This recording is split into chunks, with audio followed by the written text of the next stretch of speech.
আসসালামু আলাইকুম প্রিয় দর্শক। আওয়ামী লীগ তো নিশ্চয়ই কখনো না কখনো আদালতের নির্দেশে হোক অথবা সরকারের পক্ষ থেকে দলটির রাজনৈতিক কার্যক্রমের উপরে যে নিষেধাজ্ঞা সেটি প্রত্যাহারের মাধ্যমে হোক, যেভাবে হোক ফিরে তো আসবেই, এটাই বাস্তবতা। কিন্তু যেহেতু এখনো পর্যন্ত নিষিদ্ধ অবস্থায় আছে, সেই অবস্থা থেকে তারা 23শে জুন দলের প্রতিষ্ঠা বার্ষিকী উপলক্ষে যে সামান্য কর্মসূচির ঘোষণা দিয়েছে, যদিও নিষিদ্ধ অবস্থা আমরা এগুলো সমর্থন করি না, কিন্তু তারা যে ঘোষণা দিয়েছে তার পরিপ্রেক্ষিতে সরকারের যে ব্যাপক আয়োজন, তার মধ্য দিয়ে আমরা যদি এই কথা বলি যে এর মধ্য দিয়ে আওয়ামী লীগের প্রাথমিক বিজয় কি হয়ে গেল, আমার মনে হয় আওয়ামী লীগের প্রাথমিক বিজয় হয়েছে। তার কারণ দলটির প্রতিষ্ঠা বার্ষিকীতে যে সামান্য কর্মসূচির ঘোষণা করা হয়েছে তার ঠেকাতে সরকারের যে ব্যাপক আয়োজন, যেই মহাযজ্ঞ, তাতে এটুকু বোঝা যাচ্ছে যে আওয়ামী লীগের ছায়া দেখলেই, আওয়ামী লীগ শব্দটা শুনলেই সরকারের মধ্যে এখন চরম এক আতঙ্ক কাজ করছে। কি কি প্রস্তুতি নেওয়া হয়েছে সরকারের পক্ষ থেকে একটু জানাই সংক্ষেপে, যদিও আপনারা অনেকেই নিশ্চয়ই এর মধ্যে জেনে গেছেন। 23শে জুন আওয়ামী লীগের যেসব কর্মসূচি ক্ষুদ্র পর্যায় থেকে ঘোষণা করা হয়েছে তা ঠেকাতে গোপালগঞ্জ সহ 6টি জেলায় সেনাবাহিনী মোতায়েন করা হচ্ছে। ঢাকা জুড়ে সারা দেশে 18,000-এরও বেশি পুলিশ সদস্য মোতায়েন করা হবে। রাজধানীর 200টিরও বেশি গুরুত্বপূর্ণ স্থানে বিশেষ চেকপোস্ট বসানো হয়েছে এবং তল্লাশি অভিযান চলছে। জরুরি পরিস্থিতি মোকাবেলায় রাজধানীর গুরুত্বপূর্ণ স্থানে 15টি কুইক রেসপন্স টিম প্রস্তুত রাখা হচ্ছে এবং অতিরিক্ত রিজার্ভ ফোর্সও মোতায়েন থাকবে। এছাড়া নিয়মিত পুলিশ সদস্যদের পাশাপাশি গোয়েন্দা বিভাগ, counter terrorism and transnational crime unit সহ বিশেষায়িত ইউনিট মাঠে থাকবে। সাদা পোশাকে গোয়েন্দা নজরদারি পরিচালনা করা হবে। এর বাইরে আরো নানান ধরনের প্রস্তুতি রয়েছে। তাহলে আমরা কি ধরে নিতে পারি? শুধু সরকার নয়, বিএনপি নয়, আওয়ামী লীগ, এনসিপি সবাই এখন আওয়ামী লীগ আতঙ্কে ভুগছে। কেন এই আতঙ্কে ভোগা? এবং পাশাপাশি প্রশ্ন হচ্ছে যে সেনাবাহিনী কেন নামাতে হচ্ছে? তার মানে আওয়ামী লীগের গত প্রায় 2 বছরে ডক্টর ইউনূস সরকার আসার পর থেকে বা আওয়ামী লীগ সরকারের বিদায়ের পর থেকে আওয়ামী লীগ তো ম্যাসিভ আকারে কিছু করেনি, কোনো সন্ত্রাসী কর্মকাণ্ড পরিচালনা করেনি, এটি বাস্তবতা। তারপরও কেন এত ভয় এই রাজনৈতিক দলগুলোর মধ্যে এবং আইন শৃঙ্খলা রক্ষাকারী বাহিনীর মধ্যে যে সেনাবাহিনী নামাতে হচ্ছে? এর আগে তো এমন কিছু নয় যে আওয়ামী লীগ ব্যাপক কিছু করেছে, তা মোকাবেলা করতে হিমশিম খেতে হয়েছে, তা তো নয়। তাহলে ঘুরে ফিরে সেই একটাই কথা যে আতঙ্কে ভুগছে সবাই।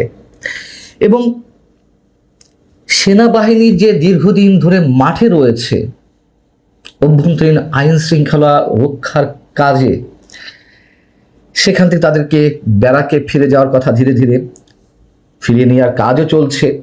তার মধ্য দিয়েও কেন নতুন করে 6 জেলায় সেনাবাহিনীকে মোতায়েন করতে হলো? এবং সেনাবাহিনীকে তো গত 2 বছরে ডক্টর ইউনূস সরকারের সময় থেকে সেনাবাহিনীর যে উচ্চতা সেখান থেকে অনেক নিচে নামানো হয়েছে, সেটি প্রত্যক্ষ এবং পরোক্ষভাবে ডক্টর ইউনূস সরকারের ম্যাটিকুলাস ডিজাইন অনুযায়ী অথবা যে কোনোভাবে হোক সেনাবাহিনীকে তো বিতর্কিত করা হয়েছে, এটি বাস্তবতা। যে কাজ সেনাবাহিনীর নয় সে কাজ সেনাবাহিনীকে দীর্ঘদিন ধরে করাতে বাধ্য করা হয়েছে। এবং বারবার বিশেষজ্ঞদের পক্ষ থেকে বলা হচ্ছিল যে দেশের অলি গলি সবকিছুতে সেনাবাহিনীর সদস্যদের পরিচিত নয়, এই কাজের জন্য পুলিশ সবচেয়ে অবশ্যই যোগ্য বাহিনী। সেই পুলিশের মনোবল রক্ষা করা কেন হচ্ছে না সেটিও আবার অন্য বিতর্ক। কিন্তু সেনাবাহিনীকে এইভাবে দীর্ঘদিন মাঠে রেখে আবার আওয়ামী লীগের একটা ছোট কর্মসূচি আমরা বলবো, তেমন ভাবে তো ব্যাপকভাবে তো ডাক দেওয়া হয়নি। সেটি মোকাবেলায় আবার সেনাবাহিনী নামানো হচ্ছে, সেনাবাহিনী বিতর্কিত হয়েছে, যেই সারা দেশে মব অপসংস্কৃতির সৃষ্টি হয়েছিল সেইগুলো নিয়ন্ত্রণে ব্যর্থ হয়েছে সেনাবাহিনী, নতুন করে আবারও বিতর্কের মধ্যে ফেলা হচ্ছে। এদিকে এনসিপি 23শে জুন আওয়ামী লীগের প্রতিষ্ঠা বার্ষিকী উপলক্ষে তারা যে কর্মসূচির ঘোষণা দিয়েছে তা ঠেকাতে দেশের সব জেলায় উপজেলায় বিক্ষোভ কর্মসূচির ডাক দিয়েছে। বেশ ভালো কথা, কিন্তু তাদের মানুষ আছে কয়জন, সেই কথাও বাদ দিলাম। এদিকে এনসিপি বিএনপি তারা ঘোষণা দিয়েছে আওয়ামী লীগের যে কর্মসূচি তা ঠেকাতে রাজপথে থাকবে। এনসিপির পক্ষ থেকে প্রত্যেক জেলা উপজেলায় বিক্ষোভ কর্মসূচি ডাক দেওয়া হয়েছে। বিএনপির পক্ষ থেকেও বিভিন্ন জেলা উপজেলা থেকে একই ধরনের কথা বলা হয়েছে। একটি জিনিস তো স্পষ্ট, সরকারের এখন প্রধান বিরোধী দল মানে বিএনপির প্রধান প্রতিপক্ষ হচ্ছে জামায়াতে ইসলামী, সাথে এনসিপি, এবং বিভিন্ন ইস্যুতে তারা পরস্পর বিরোধী অবস্থানে নিজেদের পরিচয় ফুটিয়ে তোলার চেষ্টা করলেও আওয়ামী লীগের ক্ষেত্রে তারা সবাই এক, তাদের অভিন্ন শত্রু এখন আওয়ামী লীগ। কিন্তু প্রশ্ন হচ্ছে যে এর মধ্য দিয়ে কি বিএনপি খুব শক্তিশালী হচ্ছে, নাকি রাজনৈতিক শূন্যতার মধ্য দিয়ে আরেকটি জঙ্গিবাদকে আমন্ত্রণ জানাচ্ছে বিএনপি? এবং এই কথা অবশ্যই আমি বলি, 5 আগস্টের গণঅভ্যুত্থানে বা আন্দোলনে যা কিছু আমাদের সামনে উপস্থিত হয়েছে এর পেছনে একটা ম্যাটিকুলাস ডিজাইন ছিল, ডিপ স্টেটের খেলা ছিল। পাশাপাশি একটি কথা আমি সবসময় বলি, যে রাজনৈতিক শূন্যতা সৃষ্টি করা হয়েছিল আওয়ামী লীগের সময়, তার মাধ্যমেই এই 5 আগস্ট পরবর্তীতে যে জঙ্গিবাদ চরমপন্থা উত্থান সেটি ঘটেছে।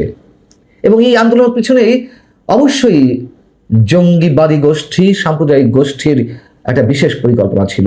ঠিক এখনো আবার সেই ধরনের একটি অনাকাঙ্ক্ষিত মুহূর্তের দিকে আমরা চলেছি। আওয়ামী লীগ তো খুব বড় আকারে, ম্যাসিভ আকারে ফিরে আসার ডাক দেয়নি। আওয়ামী লীগ কোনো ধরনের বড় সমাবেশেরও ডাক দেয়নি। আওয়ামী লীগ কাউকে চ্যালেঞ্জও ছুড়ে দেয়নি। দলের একটা প্রতিষ্ঠা বার্ষিকী উপলক্ষে কিছু কর্মসূচি ডাক দিয়ে তারা যে অ্যাসিড টেস্টটা করতে চেয়েছিল সেই টেস্টে তারা সফল হয়েছে, এর কথা আমাদেরকে বলতেই হচ্ছে। যদি আওয়ামী লীগ কোনো ধরনের কার্যক্রম পরিচালনা নাও করতে পারে,